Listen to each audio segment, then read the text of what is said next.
You're listening to It's All in the Cards podcast, a horror fiction podcast where all questions are welcome, but you may not like the answers. Some material here may not be suitable for all audiences. Listener discretion is advised.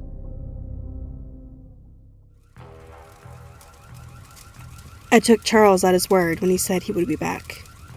I just didn't think he'd be back so soon, and so sneaky. He seems like the kind to attack you from the front. I'm sure his magician wanted the cover of night to dig up at least one of my wards before attempting to steal from me. They must want the cards badly if they're willing to dig 20 feet into the ground to retrieve my ward spell jar.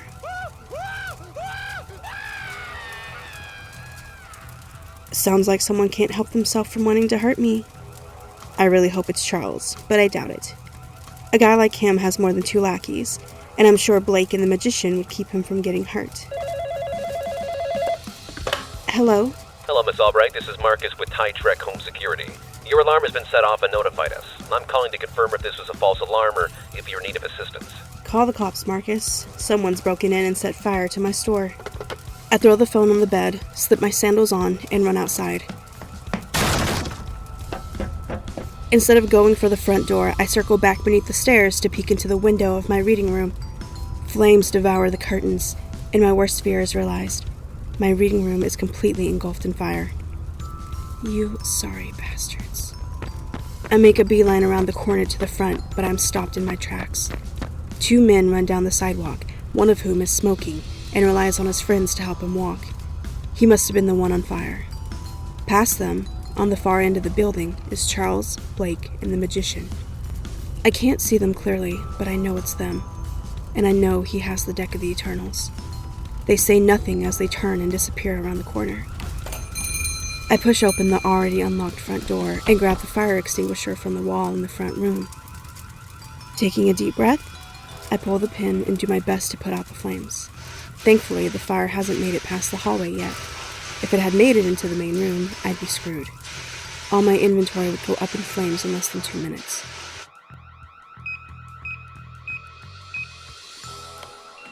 Once the fire's out, I open the window to clear the smoke.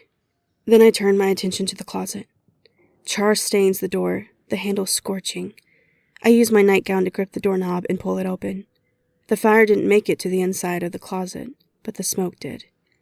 Coughing as I reach up to the top shelf, I finally pull out a box. I open the lid to make sure the last major arcana card of the Deck of the Eternals is still tucked neatly away. I don't dare touch it, but I bring the box to the window to see inside the moonlight. It's there. Pissed that I separated it from its sisters, but it cannot leave me. We both know that if Charles succeeds, it won't be lonely for long. Welp, we'll see if this one comes back to bite me in the ass.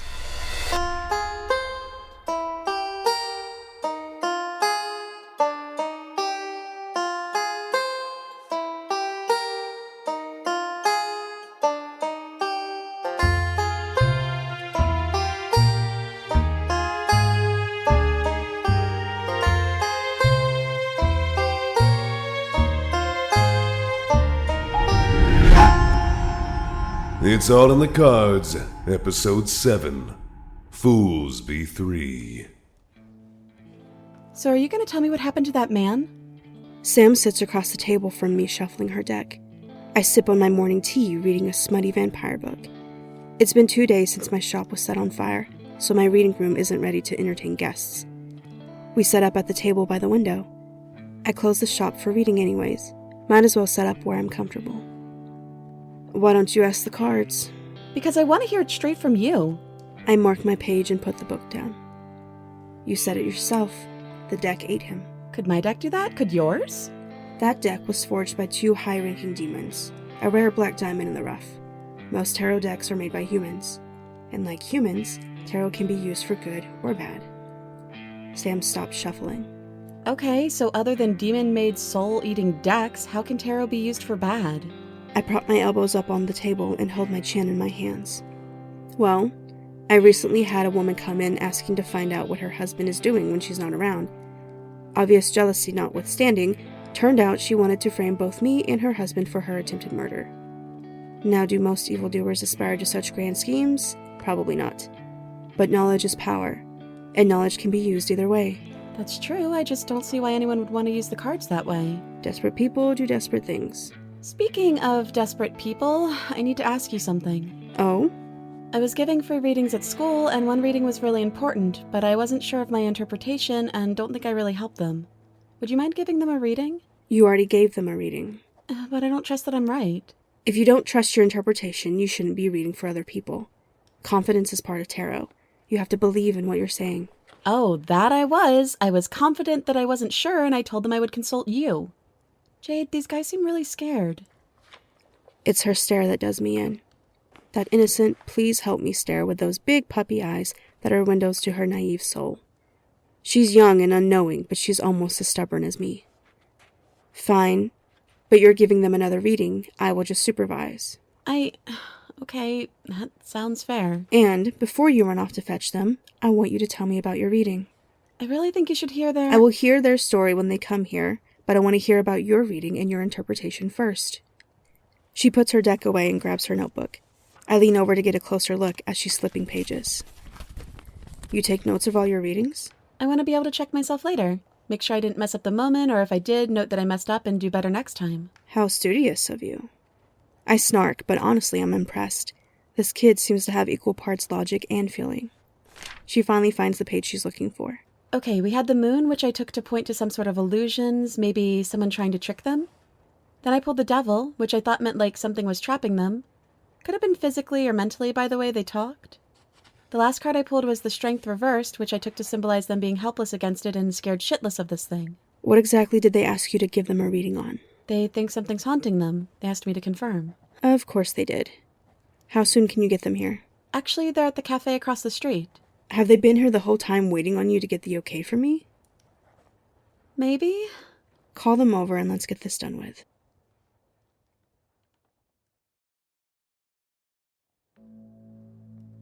Sam introduces me to Noah, Katie, and Becca.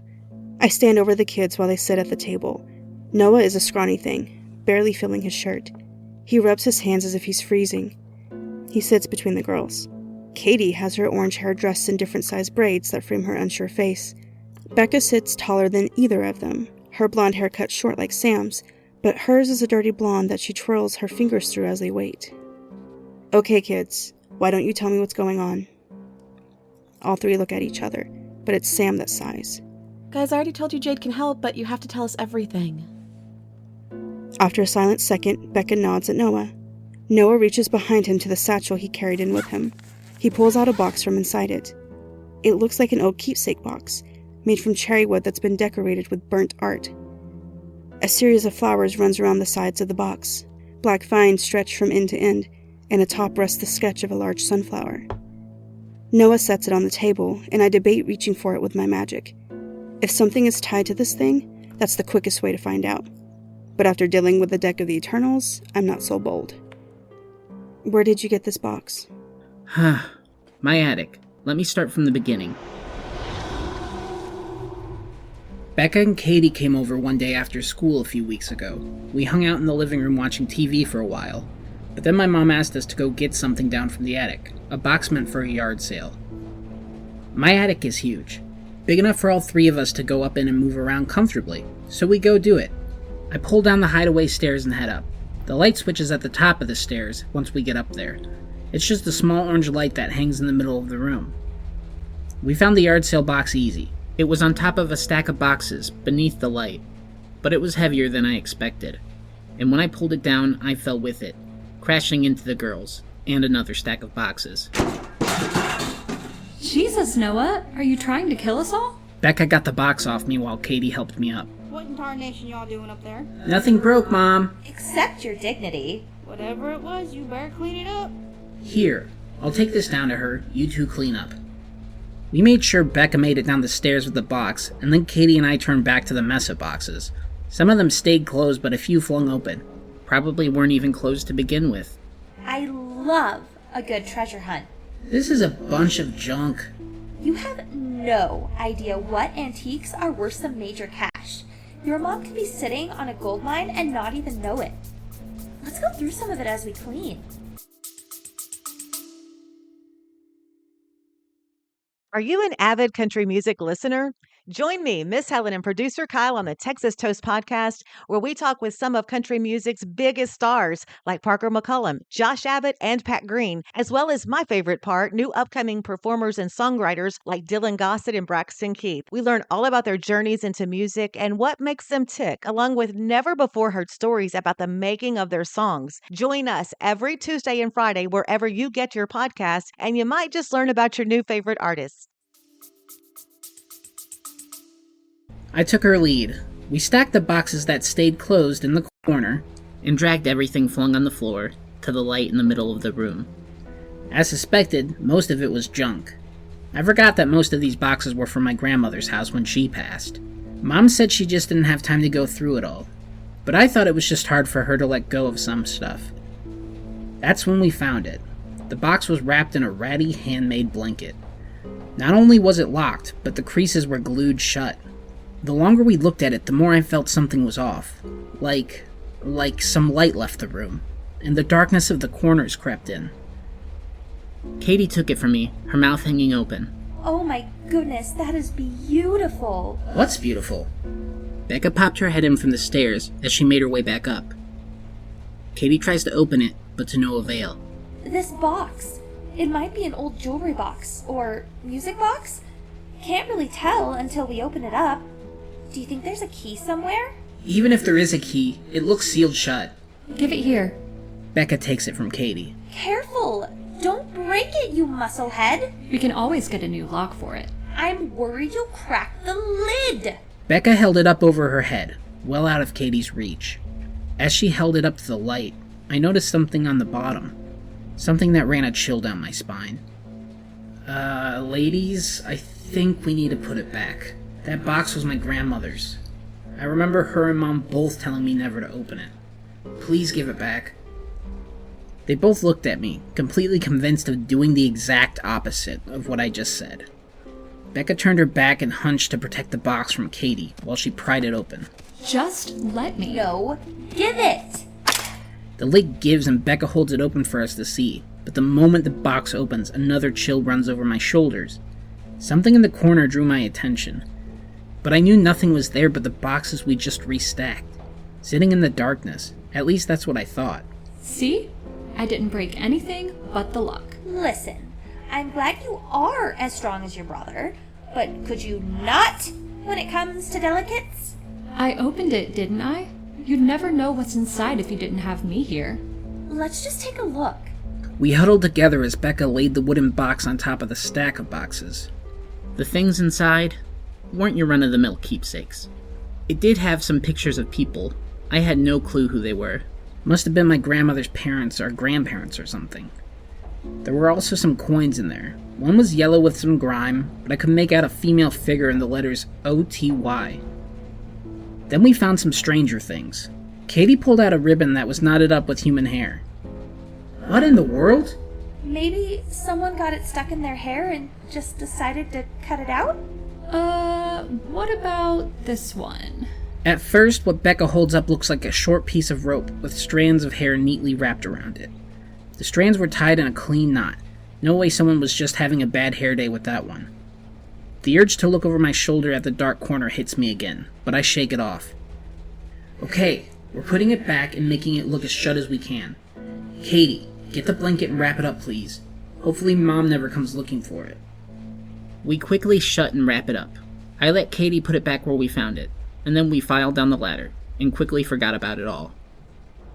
Until that night. I was in my beanbag chair playing a video game when I heard it. It was a crack loud enough for me to hear over my headphones. I took them off and listened. At first, I thought it had to be Mom or Dad, not in bed yet, walking through the hallway. But no other sounds were made. I took a deep breath and tried to calm myself. I heard a few more cracks that night before I decided to go to sleep. I left my TV on to help me drown out any more cracks, but night after night, the cracks got louder, and I constantly felt like I was being watched. Then I saw it. About a week into all the cracking and seeing things in the shadows, it finally stepped out. I had to get up and go to the bathroom in the middle of the night. As I stepped out of the bathroom and into the hallway, I saw it. My room was at the end of the hallway, my door wide open, and TV still on. Against the glow of the TV screen was a black silhouette. It stood in the shape of a human. Its head almost reached the top of the doorway, but it was lanky. Its arms stretched toward me as whispers echoed through the air. I couldn't make out what they were saying at first, but I blinked and the thing was even closer to me. I jumped back and fell to the floor as it kept coming closer. I was so scared I couldn't even scream. The whispers got louder, and I realized what they were saying. You killed her. Over and over and over. I finally managed to get to my feet before the thing could reach me. I shut myself back in the bathroom and locked the door. That's where I slept that night. And I've seen it ever since. I've seen it too. I've heard the same whispering. Becca, what about you? She shakes her head. I believe them, but I haven't seen anything. Only, when I'm at Noah or Katie's house, I get a feeling of dread, but nothing to blame it on. Interesting. When Becca hadn't really seen anything, Katie and I weren't sure if what we were seeing was real or just our imagination. That's why we went to Sam to ask her to confirm. And I told you how the first reading went. Well, let's start by asking the same question and see what we get. Go ahead, Sam. Sam nods and straightens up. She shuffles her deck and closes her eyes. I know I've seen her read for herself a dozen times before, but my chest swells with a sense of pride to see her reading for others. She pulls the first card, the moon. First, just like last time. Is that good or bad? The odds of you pulling all of the exact same cards are astronomical. Though it would be interesting as hell to see. You said the moon refers to illusions being pulled over our eyes, right? Yeah, something's trying to fool you. Or it could be distracting you. They all look up at me, waiting for answers. I shrug. This thing could not actually want you, just want to distract you. Go ahead and flip the next card. Sam obeys. The second card is the Eight of Swords. Okay, this one's new. This card refers to some sort of entrapment. This thing may be trying to trap you. How do we know which it is for sure? Let's see what the last card has to say. The Nine of Swords is the last card. So, this card, I believe, represents your own fear of this thing. Based on what you've said and how the cards have fallen, I do believe you are being haunted. All three teens look up at me for confirmation. I nod. Sam's right. It looks like whatever was in that box has decided to latch onto you all for unknown reasons. Can you tell us what it is? And how to stop it? Sam here can. Sure. I can? Yes, you can. Focus on one question at a time. Okay, yeah, let's do this. Sam picks up her cards and shuffles the deck again. She closes her eyes and takes a deep breath before flipping the first card. It's the devil. That's not a good sign. The devil isn't always as evil as you think here, though it still doesn't bode well. I think the devil represents that this thing wants to trap you. Or the thing is trapped itself. Could be referring to the enslavement of the box or something before the box. Sam nods. Or it could be both. Because the thing was trapped, it may want others to feel the same pain it has. How do we know which it wants? Let's keep going. Sam flips the next card. Okay. The Five of Cups could refer to the sorrow and regret the thing feels. Maybe it's done something it didn't want to because of its enslavement. I stare at the box, sensing something from it. A noise hums in the back of my mind. Not quite whispers, but more than a monotone sound. Are all the things you mentioned being in the box before still in there? Yeah, why? Continue. Sam flips the last card. The Reaper on his black steed stares up at us. Or maybe just one of us. For a moment, I swear the Reaper is looking straight at Becca. But I blink, and it's returned to normal. Not good. Definitely not good. My attention's back on the box as the hum grows. Whatever's attached to the box calls to me, but I learned a long time ago to ignore that call unnecessarily. Unfortunately for me, this may be one of those necessary times. I don't physically touch it, but I reach out with my magic. Becca actually turns her attention to me as I do this. She must have some psychic or magical affinity she's not telling the others. But I can worry about that later. Guys, relax. Remember, we're trying to find out what this thing is. The cards together paint us a picture. I think whatever this thing was in life, it did something that led to its death. And somehow that has led it to haunt you. Sam's words feel far from me, but she manages to nudge her elbow against my thigh. Is that right, Jade? I close my eyes and focus on my magic. It engulfs the box, and in my mind's eye the box opens, and I'm thrusted down into its blackness. Through the murk of nothing is a face, then another, and another. Laughter of children turns into a scared cry for help. The wall of grief and agony from losing a child follows. Then the whispers, "You killed her," start. Over and over, just like for Noah and Katie. But then a voice speaking Hebrew booms over the whispers, sending them receding into the darkness as I return to my front room. Jade? Well, kids, today is your lucky day. I point to the box. That there is a Dybbuk box. An angry spirit conjured from little girls long ago in Poland playing with a Ouija board. The spirit is vengeful and thinks something is owed to it. Someone murdered its daughter, and instead of going after the killer, they found out who the killer was and wanted an eye for an eye. They wanted to murder the daughter of the murderer. Whether they managed to do that or not, it seems that they are bound to that goal, and will soon pick one of you as its target if it hasn't already. I highly suggest you go straight from here to the synagogue on 47th Street and ask for their help. Wait, that's it? That's all you can do? You asked us to help you figure out what it is and how to stop it. We have done that. If you hurry, you may be able to catch Rabbi Goodman before his morning classes. But... Katie pushes the box into Noah's hands and stands. Come on, Noah, you heard the lady. Let's head to the synagogue. Thank you, Jade, for listening to Sam when she told you about us. Always happy to help where I can. And if you ever have any more questions for the cards, we will be here.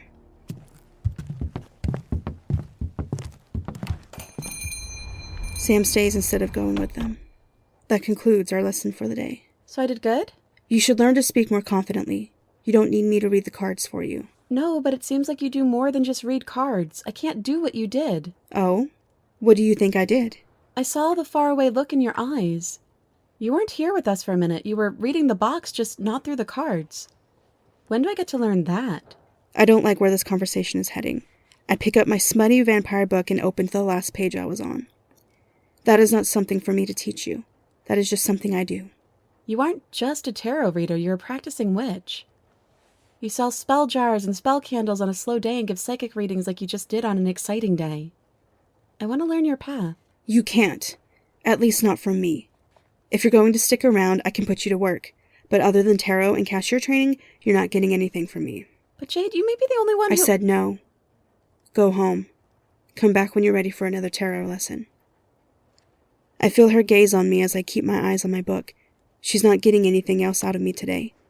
Finally, she jerks her stuff off the table and storms out the front door.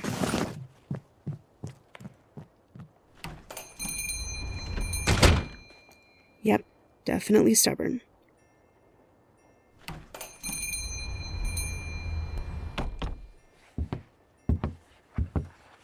Hello, how can I help you today?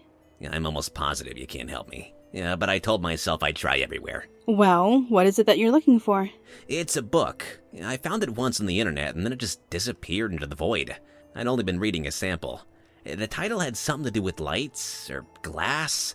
All I remember was Bob from Accounts. He was definitely important. Sounds like Bright Lights and Glass Houses Therapy Edition by Ollie A. White. Maybe that's it. Did it also have some pretty messed up nuns in it? Oh, that's right, it did. I think I finally found it. Bright Lights and Glass Houses, you said. Therapy Edition. Great, thanks. Wait, don't you want to see if I have a copy? Nah, I'll just order it from Amazon. Probably be cheaper that way for me. You know, people who walk into my store and don't buy anything usually don't walk out. Well, do you have a copy of the book? I do not. Then why? It's the principle of the thing. Now you better figure out what else you want to buy if you want to leave. A shot is fired. Passengers on the underground get too close for comfort. A stoic grandmother reaches out to her strange granddaughter through her first computer. A familiar drive home takes an unfamiliar turn, literally. A Hollywood effects artist discovers that even heroes have a dark side. 27 tales of horror and mystery unearth dark secrets and terrible truths. From serial killers to short-order cooks, disillusioned office workers to child prodigies, the members of this braying human menagerie are on a collision course with the end times and one another. Bright Lights and Glass Houses Therapy Edition, Ollie A. White's debut short story collection, weaves a series of narratives into a creepy, tangled, darkly comic whole. You can purchase the anthology from Amazon. Link in the show notes. A few days pass with no excitement. Sam comes every day for more lessons, which are beginning to turn into free readings for customers until my reading room is gutted and renovated. Thankfully, Al is taking care of most of that for me. I hate dealing with insurances and contractors. I'm supervising Sam giving a reading to a woman asking how she can avoid a family fight over her wanting to leave the state for work. I thank my lucky stars every day that my family doesn't care about me that much. Aunt Beatty can be a bit overbearing, but how overbearing can you get on the phone? I think of Mom, sometimes, and wonder if she's proud or disgusted. Then I wonder if I even care. Noah and Katie practically fall through the front door, out of breath. Surely they didn't just run all the way here from their house. Becca is gone. Please help us. I walk toward them, palms out in front of me. Calm down, catch your breath, and then tell me what happened. I signal to Sam to finish her reading before ushering the teens to the back tables. We all sit as they gather themselves. I throw some calming energy their way as well. I won't be able to understand them if they're sobbing messes. Okay, now what happened? Becca texted us in a group message last night saying that she thought she was finally being haunted by that thing, except it was way more aggressive. I told her she could come over to my house. At least we could be together through it, you know? But then she called me while she was driving over, screaming she needed help now, and then the phone went dead. We immediately called her parents. They found her car in a ditch, but no one's seen her. It has her. I just know it. You have to help us. Wait, did the rabbi refuse to help you? They exchanged nervous glances and hung their heads. You idiots! I told you to go to the rabbi for help. Becca talked us out of it. Said that we could find another way to get rid of it without drawing more attention to ourselves. Becca did she? Well, why should I help you if you didn't listen to my help last time? Please, just tell us if she's alive. No, she's alive. We just have to find her. Tell us how to find her. I don't know if Katie's sure or if she's just trying to tell herself Becca's alive. But I can't just let this kid die at the hands of an angry spirit. I pull my personal deck from my pocket and start shuffling. The cards aren't a GPS system, but they can give you clues that may lead you to her. Clues? What's the point of being able to read the cards if they don't give you straight answers? Shut up and let me do this. The teens quit their whining as I turn over the first card. 9 of Swords reversed. Not a good look. She's being tormented. It seems your pesky little friend is doing exactly what it planned to do. It must have picked her as its next victim, to pay the price it thinks it's owed. Their whines threaten to return, but I flip the next card hoping for a better answer. Sam walks up as I pull the 8 of Swords. We saw this one before, right? With the first reading here. Yes, but with a different context now. This card tells me she's trapped, possibly tied or restrained somehow. Or maybe trapped in a cell or some confined space. But where? Where is she? Becca! Did something happen to Becca? Yes, now hush. I ignore their pleading and flip the next card. The King of Pentacles reversed. These kids aren't going to like this answer. This basically confirms the Dybbuk has her, unless someone else decided to kidnap her. This symbolizes a domineering presence in control of her right now. The hum is back, jarring my brain as it vibrates in my head. I lose my breath as a surge of icy cold energy slithers through my body. The thing must have possessed Becca. Okay, and? Next card, lady! I told you before, it doesn't work like that. That's all you can give us? We already knew how much trouble she's in.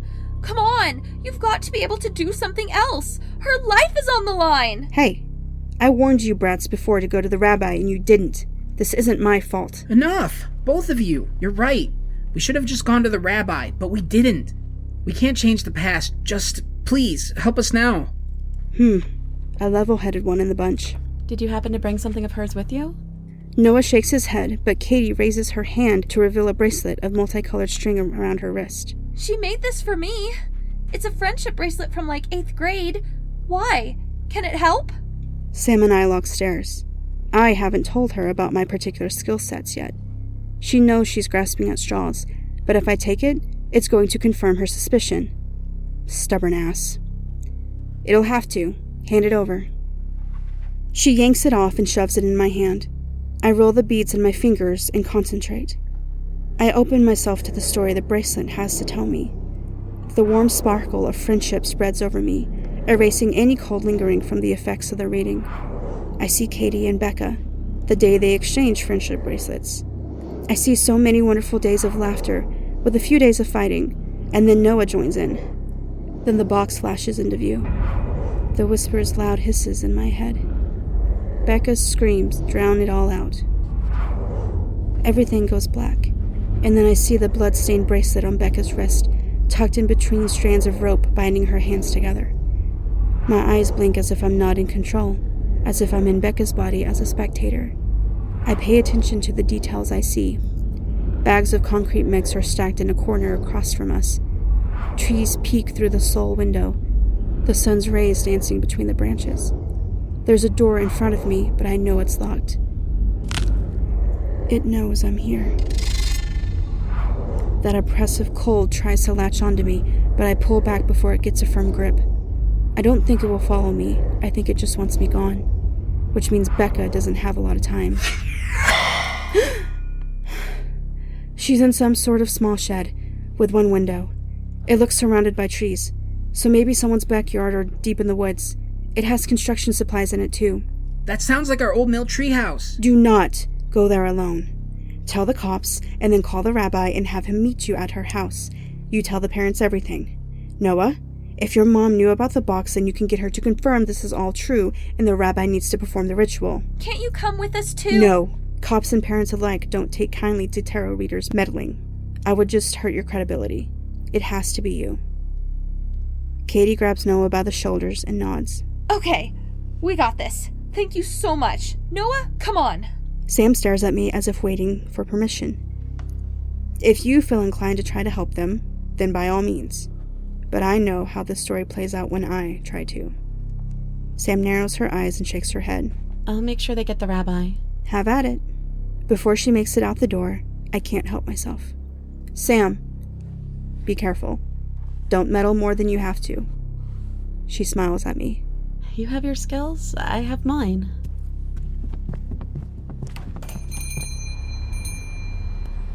And with that, she's out the door. And I'm stuck wondering if I should have went with her. I'm scrolling through my social media feed on my phone. I saw the missing post about Becca, but no updates on if they found her or not. Though if I were her parents, I would be too relieved and busy holding her and never letting her go to update people that they found her. But a family member? The police? Someone would update to say she's been found, right? I drop the phone on the table and stand. I've sat and paced and then sat and paced ever since they left. I went through a few bouts of telling myself I don't care, but we are beyond that denial at this point. If something happens to those kids, I'll never forgive myself. I sit down and prepare to do another reading when there's a knock at the front door. Rabbi Goodman waves through the window. Could I have a moment of your time, Miss Albright? I quickly unlock the door and swing it open. Behind him in the dark street are Noah, Katie, and Sam. Noah and Katie rush to either side of me and hug me, trapping my arms to my sides. All right, that's quite enough. Thank you so much. Becca is safe now and resting at home. I hope you've learned your lesson about opening sealed boxes. Noah nods so hard he looks like a bobblehead in an earthquake. Yes, ma'am. Oh, and here's this bag. You left in such a hurry earlier. I pull Katie's friendship bracelet from my pocket. She smiles and a small laugh escapes her when she takes it back. Friendship saved the day today, huh? Oh, don't get all mushy on me. Now go home before your sentimentality makes me sick. Thank you too, Rabbi Goodman, and thanks for escorting us. It's no problem at all, children. It's what I'm here for. But I need to speak with Miss Albright alone for a moment. I'll see you guys at school. Sam starts to walk off on her own to go home, but Katie and Noah trap her in a hug. There's no way you're going anywhere alone tonight. We wouldn't have saved Becca without either of you. Sam takes the hug as awkwardly as me. Just doing what I can. I watch the three walk up the hill to the parking lot. A successful ritual, I take it? We were able to determine what the spirit wanted and found a way to appease it. That did not end in death. So, yes, I'd say so. So, what do you have for me? From beneath the robes, Rabbi Goodman pulls out Noah's box. It is sealed away once more. I wondered if you would maybe... You know I will. And I assume you continue to take great lengths to protect yourself from relics such as these? Don't worry, Rabbi. I'll always be here to clean up your messes as long as you're alive. When's the last time you prayed, Jade? Oh, Rabbi, let's not go there. You keep your faith in your own way, and I'll keep mine. Will you? Because I sense no faith from you of any sort. I shrug at that. Maybe there's faith in being faithless. Atheists would say their faith is in humanity, or the self. I wouldn't go that far either. Take care, Jade. You too, Rabbi Goodman. I stare at the box, wondering if I should have my meal now after all the energy I drained worrying over those kids, or save it for a rainy day. I'm really not in the mood for something bitter, so I tuck it beneath my arm and take it with me home. I'll put it with all my other rainy day meals that had to be relocated until my reading room gets renovated. Oh, they all survived the fire, of course. Nothing can destroy them. Well, except for me.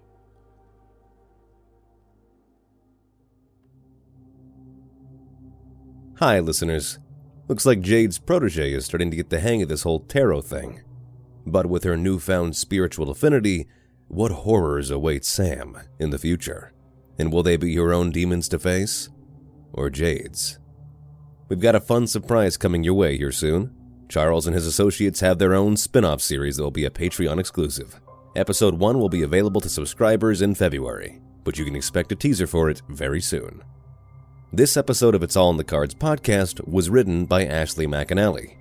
Theme music for the episode was composed by TheArsonist and produced by Scott Thomas, featuring the voice talents of Ashley McAnelly, Nichole Goodnight, James Solis, Kiana Harris, Fern Maye, Scott Thomas, and Shawn Yates.